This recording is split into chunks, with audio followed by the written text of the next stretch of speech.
Have you ever wondered how Dennis Rodman would fit in today's NBA? Vanderbilt oftly demonstrates his skill set by executing impressive moves like delicately flicking the ball with his left hand and then smoothly transferring it to a teammate with the right hand. There are a lot of stylistic similarities between the two, like lower shot blocking numbers, and despite this, both guys have some vertical rim protection. Rodman was known for troubling many stars. Vanderbilt is also no less when it comes to pestering big-time players. In the last week itself, Jarred Vanderbilt was all over Devin Booker on the court, drawing out some offensive fouls and annoying him around screen after screen. Booker ended that night with an impressive stat line. He pulled off 6 turnovers, and then came Jarred, where he was away from the ball, lost track of Booker, but jumped back into the game instantly and recovered back-to-back. What's iconic about Vanderbilt is he gets it right into the superstar space, crowds them, and that leads to 9, and that helps him to cover more ground in a spaced-out game. The sharp deceleration and recovery helps with the closeout demands of today's world. He's guarding the wing, but pulls over in a held possession and slides over to bother Booker when his teammates fall behind, and then recovers as the ball arrives, pivots, and defends the drive incredibly.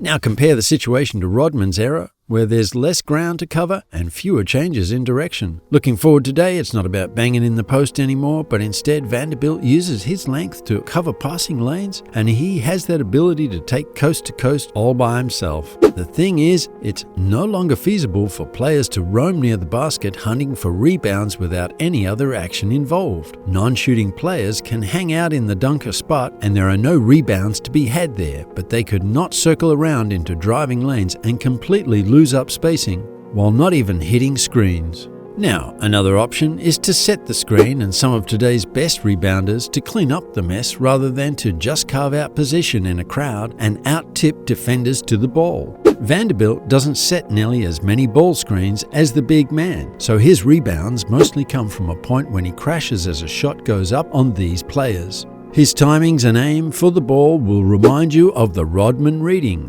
which way he should go around the defender to tip this rebound and keep it alive. Vanderbilt's vertical athleticism also helps him here, basically stealing boards from defenders. He creeps in like this and chases a rebound because he can get back on defense with all that speed and effort. Rodman was not quite vertical, but he was a master of tipping it to himself.